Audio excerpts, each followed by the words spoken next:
podcast Hospital da Luz, onde os nossos especialistas falam do que sabem.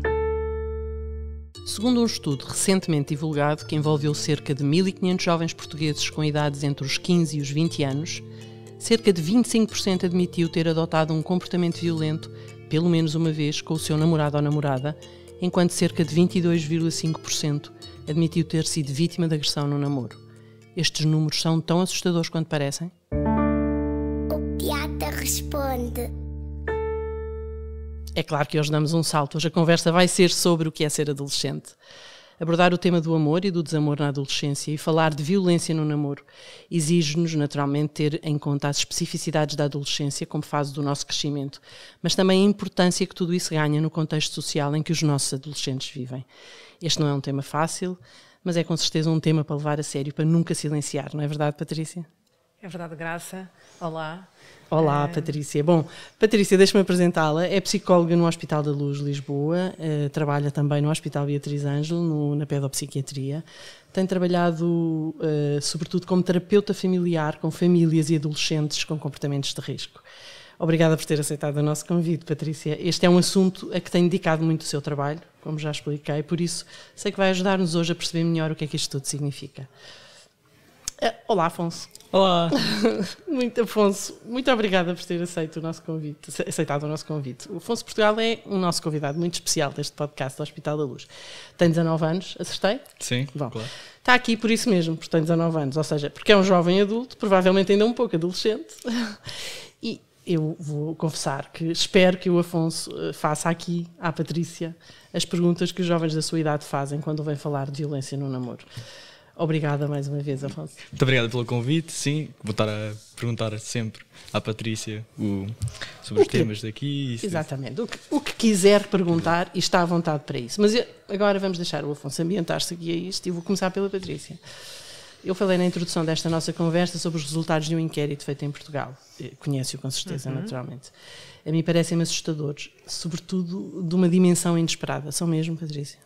São assustadores, sim, não são de uma dimensão inesperada, porque quando nós olhamos para os resultados deste estudo, percebemos que no fundo são o corolário daquilo que temos vindo a vivenciar nos últimos 10 anos relativamente àquilo que é a expressão da violência em contexto das relações de intimidade nos adolescentes. A experienciar, ou seja, no contexto da sua consulta. No contexto da consulta, no contexto clínico. No contexto científico também, ou seja, mesmo em termos dos mídia, quando nós observamos, que vemos cada vez mais relatos deste tipo de comportamentos. Se nós pensarmos que estamos a falar de um em cada 5 adolescentes são de facto números assustadores. E quando falamos de violência no namoro, estamos a falar exatamente de quê?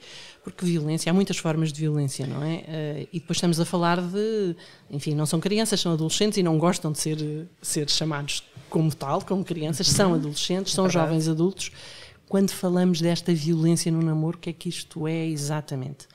Não sei se a pergunta é mais clínica, mas tem que ser também uma pergunta para ser respondida para nós todos, que não temos nada a ver com... Não somos profissionais de saúde, percebermos o que é. Sim, eu acho que o objetivo desta conversa é exatamente para quem possa ouvir do outro lado, possa ficar com uma noção clara do que são os sinais de alarme, do que é a violência no namoro. Para nós falarmos, primeiro que tudo, vamos esclarecer o que é namoro, não é? Sim.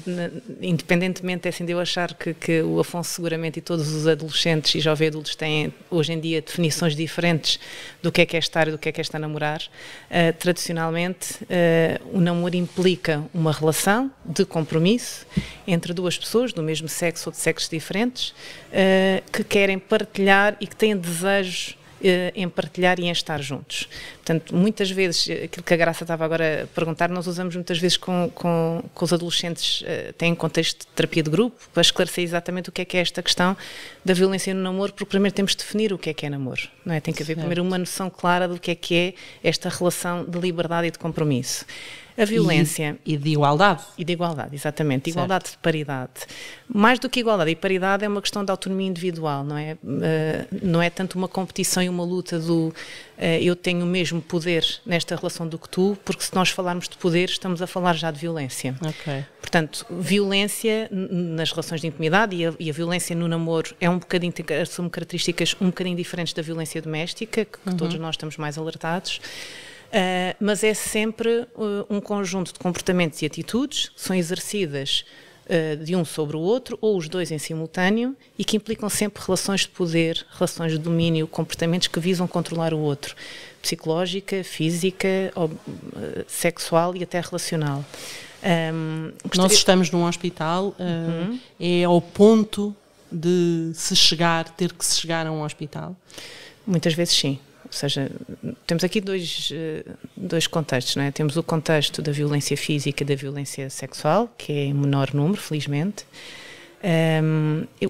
As diferentes formas de violência, portanto, física, sexual, psicológica e relacional, podem ocorrer em simultâneo ou podem ocorrer de forma individual. E obviamente é assim que as mais gravosas, não é, física e sexual, são normalmente aquelas com menor expressão. Bom, eu vou agora fazer uma pergunta que é óbvia, não é, na minha perspectiva, mas que é sempre importante fazer. Porque é que é preciso falar deste tema? Na minha opinião, enquanto terapeuta familiar e mais do que psicóloga, acho que falar deste tema no contexto social que vivemos hoje, com a forma como os nossos adolescentes comunicam, usando as redes, ficando fora da rede e do radar dos pais tantas vezes. Eu creio que é muito importante falar sobre isto, porque a adolescência é um período de autonomia e de individuação. Portanto, se nós associarmos as palavras autonomia, crescimento individual, é a altura em que um adolescente se torna, em que uma criança claramente faz um caminho de uma entrada para uma vida nova e saudável. Sim. Eu costumo usar sempre, cada vez que falo de adolescência, lembro-me sempre, e tenho que sempre dizer isto, do professor Daniel Sampaio, de uma frase que eu acho que é uma frase inspiradora para quem trabalha na saúde mental, até para os pais que nos possam estar a ouvir, que é a última porta de entrada para uma vida adulta saudável. Eu quando vou fazer uma consulta para um adolescente e quando estou a falar de violência, quer seja, que já muitas vezes, há bocadinho não referi isto, mas é importante, muitas vezes estes comportamentos, quando ocorrem na adolescência, ou ocorrem por transgeracionalidade, portanto já ocorreram, é assim nos pais, ou porque existiu uma infância também traumática, ou porque temos miúdos que de facto é assim, têm as especificidades e têm, do ponto de vista psicológico, vulnerabilidades que depois se permitem estar nestas relações. Isso quase parece uma contradição de termos, porque estava-me a dizer que o contexto social e sobretudo o contexto em que estas crianças se tornam adolescentes e se estão a tornar adolescentes agora, e falou nas redes, falou nas tecnologias todas que têm ao dispor, falou no radar fora dos pais e muitas vezes com meios e ferramentas que os pais não sabem, não conhecem, não controlam. E afinal está-me a dizer que não, há aqui uma coisa qualquer por trás e um contexto outro por trás, familiar. Podem existir muitas coisas em simultâneo, por isso é que este tema é muito complexo. Portanto, nós podemos ter adolescentes que têm um comportamento de vítima ou de agressores porque vivenciaram isso no seu contexto familiar, portanto há uma disfuncionalidade, uma herança disfuncional. Podemos ter, porque muitas vezes assim temos muitos adolescentes que estão sozinhos, sem suporte, com relações de vinculação e de suporte assim dos pais muito ineficazes, pais que trabalham muito, em que muitas vezes os bens materiais são muito mais compensatórios do que as interações nas relações, e a questão das redes sim é muito importante. Nós já vamos às redes, sim. Mas eu só queria fazer, antes daqui de pedir aqui, fazer uma pequena provocação ao Afonso. Isto tem tudo a ver com ser adolescente? Se estamos a falar de violência no namoro? Não, claro, também mas com essa fase específica da nossa vida, enfim, do nosso crescimento como... Eu diria que tem a ver com aquilo que é o namorar no contexto adolescente, ou seja, ao contrário. Ok. Ou seja, namorar, ter uma relação de compromisso, iniciar uma experiência numa relação de intimidade e com tudo aquilo que a adolescência despoleta. A adolescência é, digamos, assim, uma explosão, não é? Portanto, o que é um adolescente? Para clarificarmos. Sim. O adolescente é, como dizia no outro dia um miúdo é assim em consulta, e eu fixei isto porque achei que de facto é assim, gostava de relatar aqui, que é muito interessante. Que às tantas ele disse, eu gostava que é assim que a adolescência fosse como 1000 folhas, que eu pudesse, com várias camadas, onde eu pudesse ir organizando e não pudesse ter múltiplos desafios, mas às vezes eu sinto como se a minha cabeça fosse um brownie cheio de pepitas de chocolate. Eu não mais me esqueci disto, porque achei que de facto que era muito deliciosa esta expressão. E as pepitas aí faziam, qual era a função das pepitas? Portanto, as pepitas, o que ele sentia, e que é no fundo aquilo que é, são hormonas a saltar. Portanto, um adolescente, quando estamos a falar assim da expressão máxima entre os 15 e os 16 anos, estamos a falar de uma expressão máxima em termos de maturação física, em termos de maturação psicológica, é o auge em termos das competências cognitivas, e depois com todos aqueles processos que se espera que uma adolescência saudável tenha, que é separação dos pais, não é? Separação no registro individual e emocional, ser capaz de expressar a sua opinião, ser capaz de ter autodeterminação, ser capaz de expressar isso, ter uma relação saudável com os pares e dizer que este é um fator de risco. Muitas vezes miúdos que não têm relações saudáveis ficam em relações de intimidade de maior dependência. Portanto, se nós olharmos para tudo aquilo que é um caminho, ou que são tarefas psicológicas, se nós comumente falamos de tarefas psicológicas saudáveis para entrar na idade adulta, colocarmos aqui padrões de dependência e de violência, obviamente, para responder outra vez à sua pergunta um bocadinho do início, é muito importante falar nisto, porque este percurso pode ficar manchado e pode vir a ter, obviamente, um impacto significativo na saúde mental. Exato. Eu ia perguntar ao Afonso precisamente porque é que, na sua perspectiva, se acha e se concorda com isso, é importante falar deste tema. Sim, acho que é importantíssimo falar sobre este tema, porque primeiro é uma coisa que, como disse, é imensíssimos adolescentes, 1 em 5 é uma imensidão, sim. É muita pessoa. Quanto mais falamos disto, quanto mais as pessoas vão ser informadas, e assim acontece menos, claro. Sim, o Afonso tem noção, enfim, quando está com o seu grupo de amigos, quando está, enfim, com as pessoas da sua idade, tem ideia de que há uma consciência deste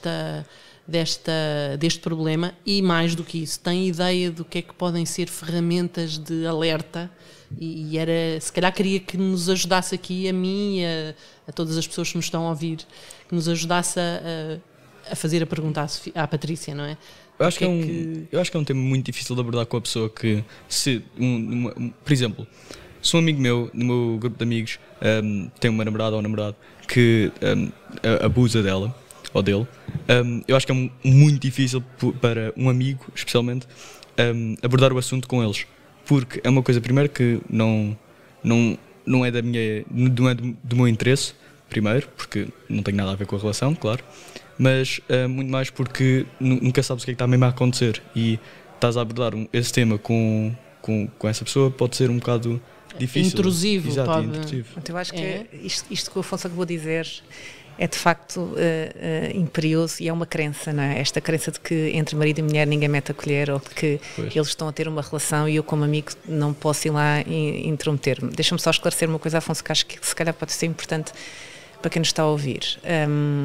2 coisas. Primeiro que tudo, não existe relação mais, digamos assim, de confidência, que são as verdadeiras relações de amizade, não é? Portanto, na adolescência, as relações de pares têm uma enorme importância.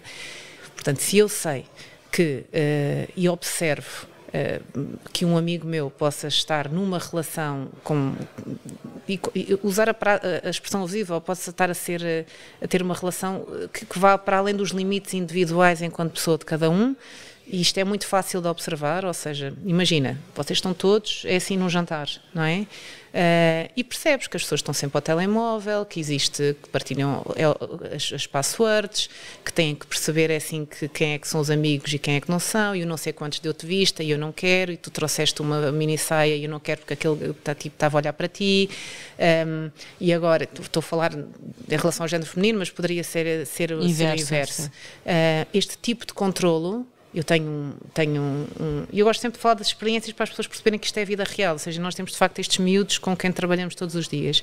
Eu tenho uma adolescente que todos os dias à noite, neste momento já não, felizmente, mas todos os dias à noite é assim, adormecia com o telemóvel ligado e ficavam a noite inteira ligados porque para controlarem a respiração do outro, não é? Porque uma relação absolutamente simbiótica mas, e de grande eu percebo o independência. desconforto do Afonso, quer dizer, o que é que nós podemos fazer que estamos de fora? Quer Nós dizer, podemos nós no sentido, os seus pares, os amigos, as pessoas da mesma idade. Nós podemos, primeiro que tudo, ter uma noção consciente de que violência não é um comportamento que nós possamos ratificar. Primeiro que tudo.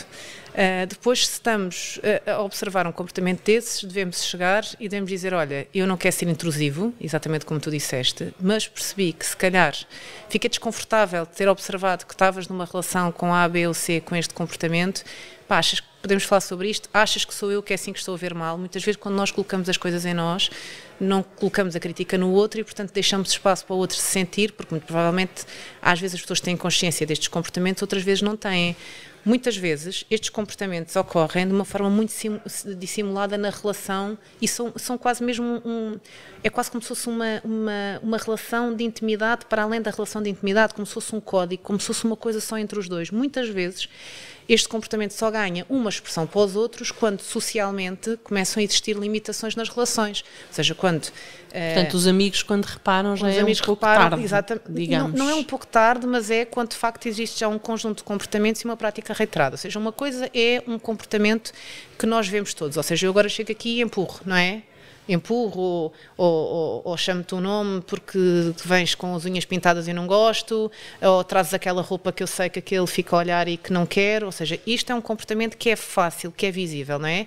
Outra coisa é o comportamento, tu quando chegares a casa manda-me uma mensagem, onde é que estás, combinaste comigo que é assim que só ias sair com X pessoas, às 10 da noite combinaste comigo e são 10h05 e ainda não disseste nada, este é um comportamento que só eles os dois sabem.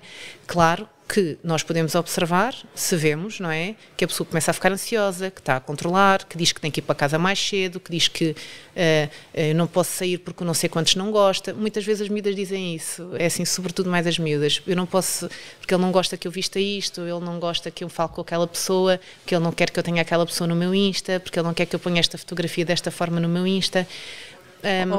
Patrícia, Afonso, achas que as redes sociais vieram complicar esta situação e mais, vieram se calhar até dificultar a vossa relação, a relação entre vocês, de grupo, de proximidade, de conversarem mais abertamente uns com os outros sobre alguns assuntos? Bem, eu estou a estudar informática na universidade agora e eu acho que sim, tem um impacto gigante em como os adolescentes se relacionam um com o outro, porque primeiro, agora tu consegues mandar mensagens a qualquer hora do dia, a qualquer pessoa.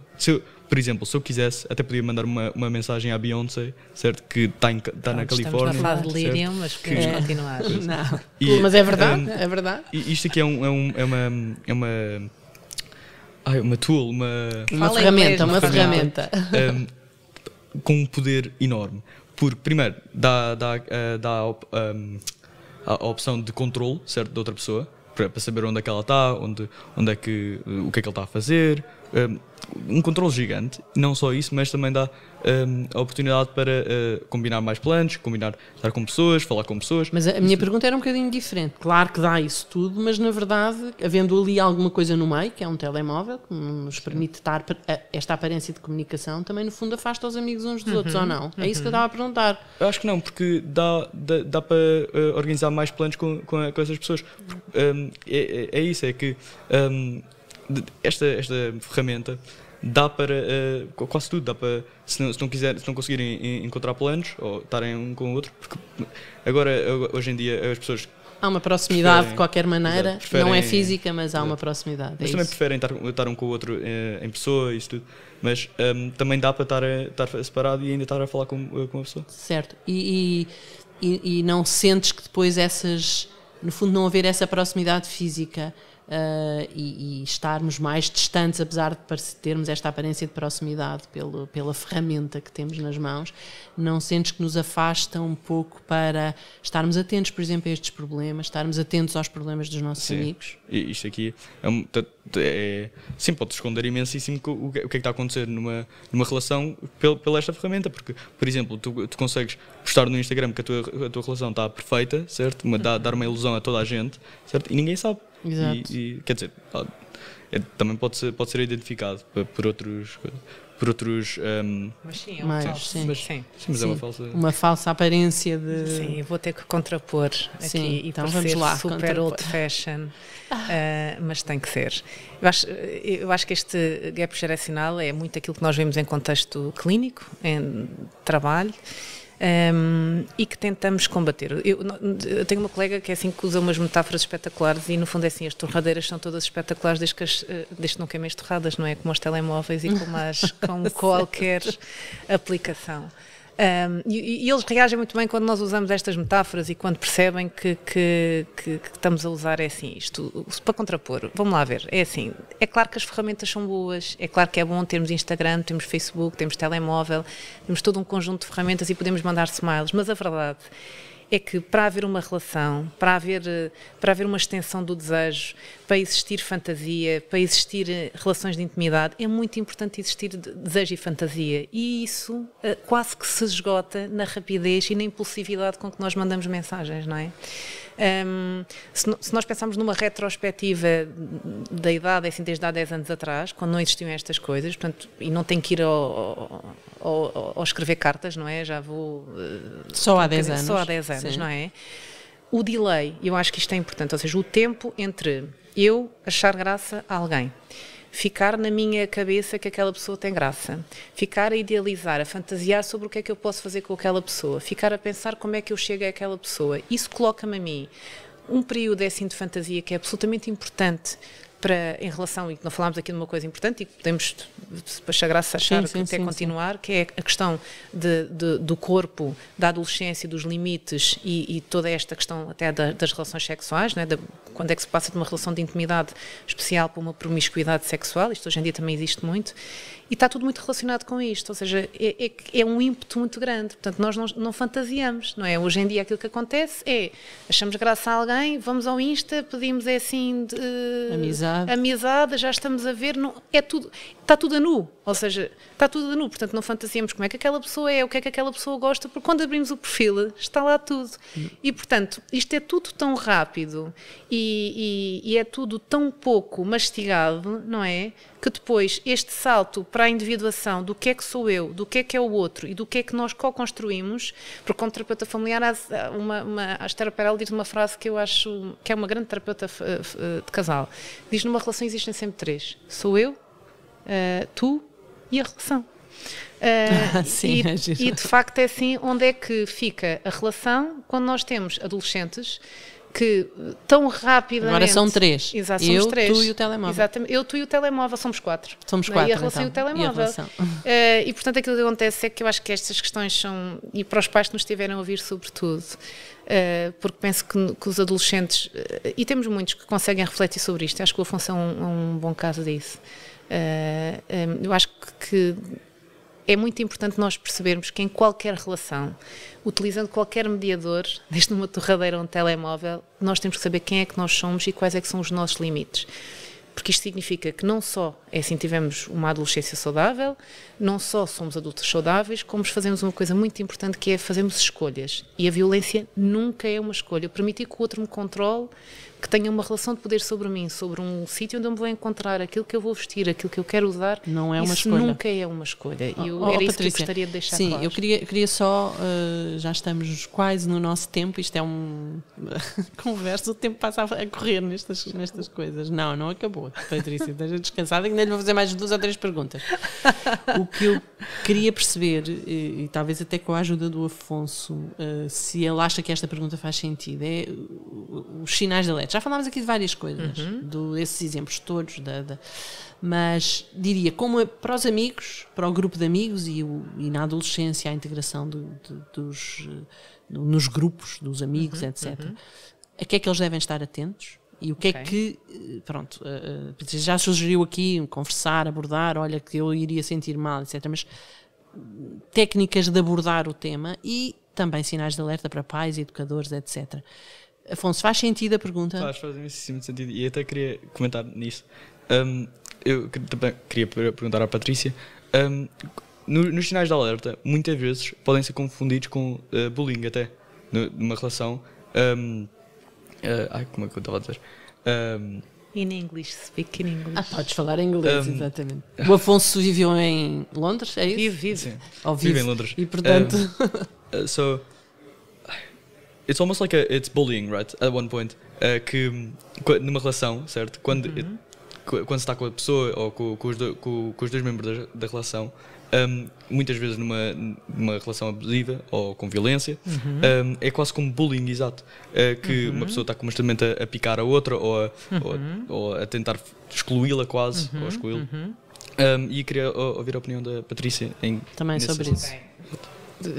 Coisas importantes. Se estivermos a falar de uma interação onde estamos todos a interagir, estamos num grupo de amigos e estamos a observar, o que é que podemos ver? Podemos ver invalidação, não é? Portanto, desvalorização, que é aquilo que é uma violência psicológica, invalidar, ou seja, mandar calar, aquilo que tu acabaste de dizer é assim, não ter significado, agora cala-te que agora vou falar eu, ou agora não estás a perceber que agora ninguém está a olhar para ti, se tu disseste não tem importância, portanto são formas de invalidar a opinião do outro.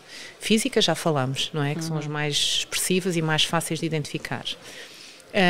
E depois as relacionais, e eu enquanto assim, que terapeuta que trabalho muito com adolescentes, acho que as relacionais são sem dúvida as mais importantes e que deixam muito mais marcas. Ou seja, o que é que isso é? Ou seja, e estou a dizer isto e muitos especialistas vão me bater por causa de eu não estar a falar da violência sexual, mas é que a questão da violência relacional implica uma mudança de padrões para os adolescentes, ou seja, a partir do momento em que eu inibo o outro de estar com determinadas pessoas, inibo o outro de estar com o seu grupo de pares, inibo o outro de fazer determinadas tarefas, de ir ao desporto, de ter atividades de lazer, eu estou a anular uma parte muito importante que é o ser enquanto pessoa, não é? E todos os adolescentes precisam disso, como todos nós precisamos, e isso é das relações com vários grupos, etc. E, portanto, a violência relacional é aquela que aparece muitas vezes mais associada e que nos aparece mais em contexto de consulta e que os pais mais conseguem identificar, ou seja, ela deixou de estar com os amigos, passa muitas horas no telemóvel, está com maior isolamento,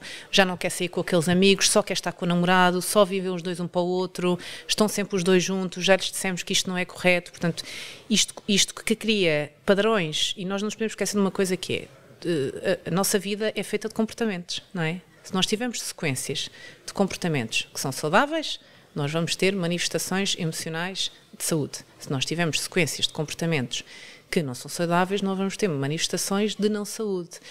E explicar também que estes comportamentos isto é como se fosse um círculo, não é? E eles vão se enquistando. E, portanto, se eu tenho comportamentos disfuncionais, às tantas eu vou cristalizar estes comportamentos disfuncionais. Patrícia, só para não perder o raciocínio, o síndrome de Estocolmo, sabem o que é? O síndrome de Estocolmo é quando as pessoas são raptadas e ficam muito tempo sequestradas, prisioneiras, no fundo ganham uma relação de afeto e de simpatia e até chegam a defender a causa de quem as sequestrou. Se chama síndrome de Estocolmo porque tem a ver precisamente com uma situação que aconteceu já há muitos anos, né, e relacionada com cidadãos suecos, e suponho eu, se não estou a dizer nenhuma asneira, mas no fundo quando foram libertados os sequestrados passaram a defender a causa daqueles que os tinham raptado e portanto passou a chamar, no fundo houve ali uma transposição para deixaram de se ver como vítimas e passaram a ver-se como aliados de quem, do agressor, do sequestrador. Isto existe, não é verdade?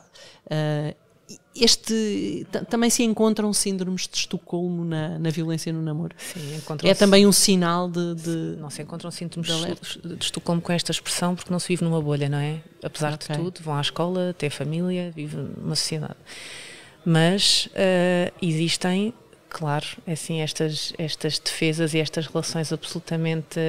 Eu tenho um caso que, por acaso, estou muito preocupada, de uma miúda que viveu uma situação abusiva, uma situação de natureza sexual e que, entretanto, encontrou uma relação e eles vivem os dois de forma absolutamente dependente. Dependente um do outro? Dependente um do outro. Portanto, eles fazem tudo juntos. E é amor. Não é? Portanto, na semana passada estava a tentar desconstruir isto com ela e precisamente por causa da definição do que é o amor, não é? Ou seja, temos que ir lá tão atrás explicar, porque no síndrome de Estocolmo, por mais bizarro que possa parecer às pessoas, que é assim que não estão tão familiarizadas com o tema, eu acho que é imaginarem que estão a viver numa gaiola e que só conhecem aquela pessoa. E, portanto, todos os comportamentos que aquela pessoa tem para connosco, sejam abusivos ou não seja, é o que eu conheço. Por isso é que muitos miúdos, e isto é muito, muito bizarro para quem não está nesta realidade, muitos miúdos gostam ou têm relações, digamos assim, de afeto ou de dependência pelos agressores. Portanto, isto também acontece. Nas relações de intimidade no namoro, isto assume uma dimensão muito mais complexa, como na violência doméstica, porque nós estamos a falar de muitas vezes existem, ou seja, estes miúdos estão inseridos com pares, não é? Conversam e não existe muitas vezes uma crítica em relação aos pares. E muitas vezes os pares validam este tipo de relações. E é muitas vezes visto para os adolescentes como se isto fosse de facto muito bonito, ter uma grande relação de amor, e muitas vezes eles dizem isto: eu faço isto por amor, porque eu gosto de ti e portanto eu faço isto, e porque se eu gosto dele eu tenho que fazer isto como ele diz. É isto, Afonso, é isto que se percebe, é isto que quando está com os seus amigos e vêem uma relação intensa entre dois, Sim, o que acham é que é uma verdadeira história de amor, e se calhar... Mais ou menos. Como amigo, está sempre a ver como é que se diz? Os faults, as falhas. As falhas da relação, claro. Mas sim, em princípio, quando é uma relação muito boa, muito mesmo feliz, que intensa. Assim, exato, intensa. Sim, estamos sempre felizes por ele, e também estamos sempre a... Sim, mas é pensar que uma relação muito intensa implica... Ou seja, vou dar um exemplo. Ou seja...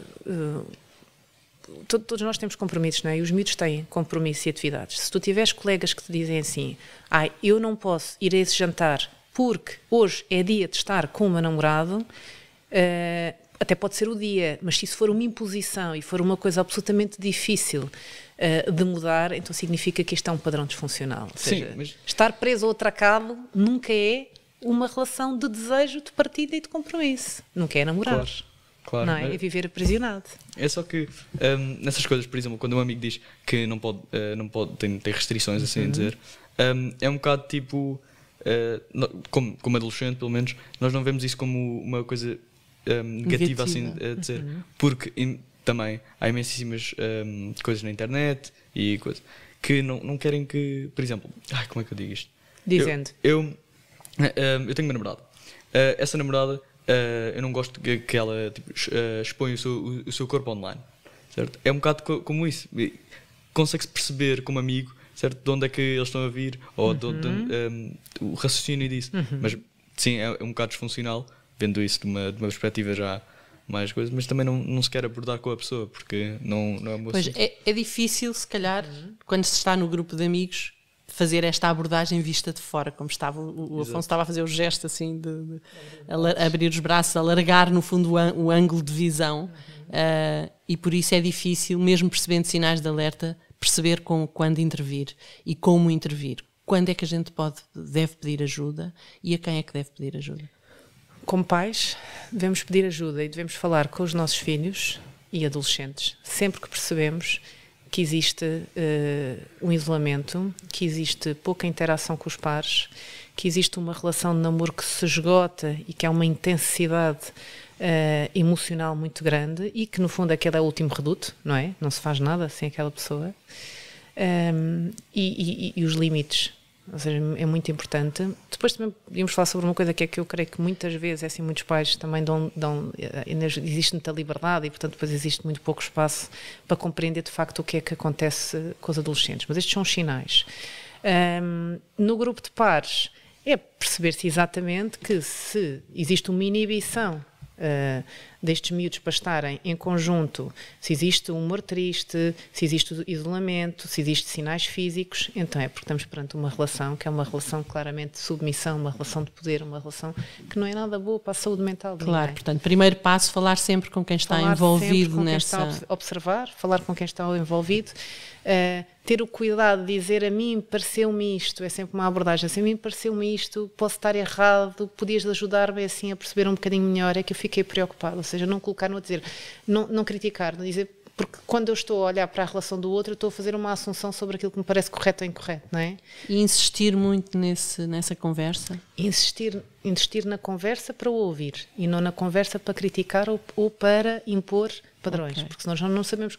É porque isto para todos os adolescentes. Eu sou mãe e estou a imaginar a minha dificuldade também a ter. Imagino como amigo ou como mãe ou pai que seja difícil nós a certa altura insistirmos. Então é muito importante dizer, primeiro que tudo, eu uso sempre este algoritmo, digo sempre aos pais, validar assim o outro e dizer, eu estou muito preocupado contigo, pode ser uma preocupação da minha cabeça, mas de facto, é assim, tenho visto que tu tens estado com menos com os teus amigos, tens este namorado, estás muito apaixonada, estás numa fase de vida em que provavelmente está tudo a acontecer, mas como eu tive uma adolescência muito diferente da tua, eu gostava que tu me explicasses um bocadinho o que é este namoro assim. Primeiro que tudo, fazer isto, ou seja, centrar em mim, para não afugentar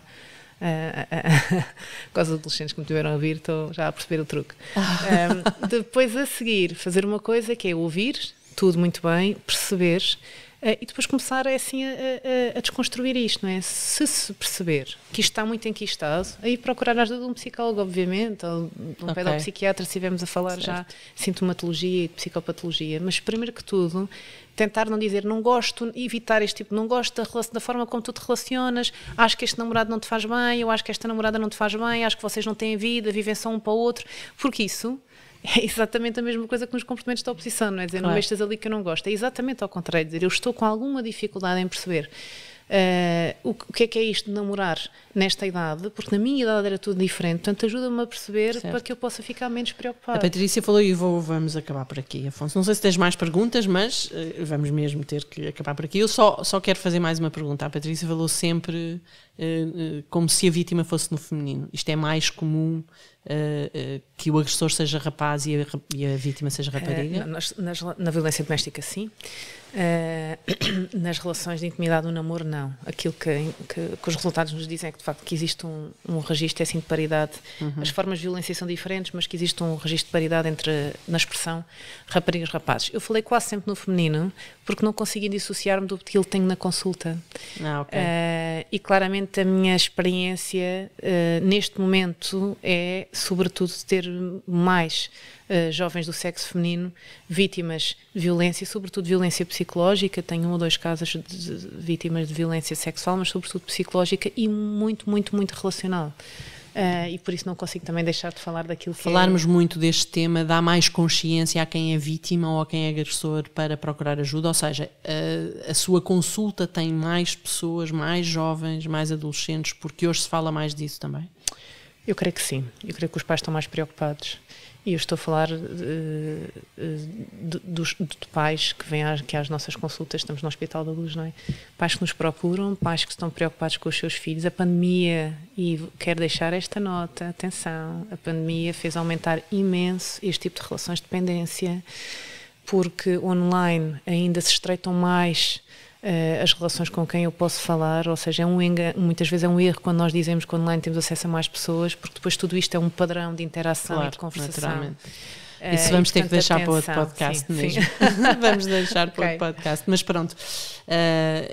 Enfim, namoro, como explicou bem a Patrícia, é uma relação que existe, é um compromisso entre duas pessoas sobre partilha e sobre desejo, mas estas duas palavras implicam sempre liberdade.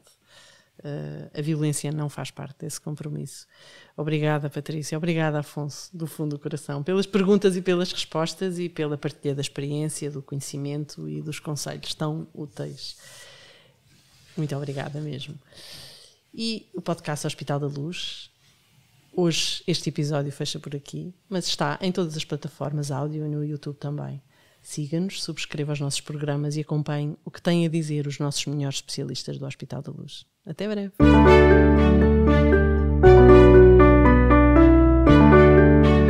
Podcast Hospital da Luz, onde os nossos especialistas falam do que sabem.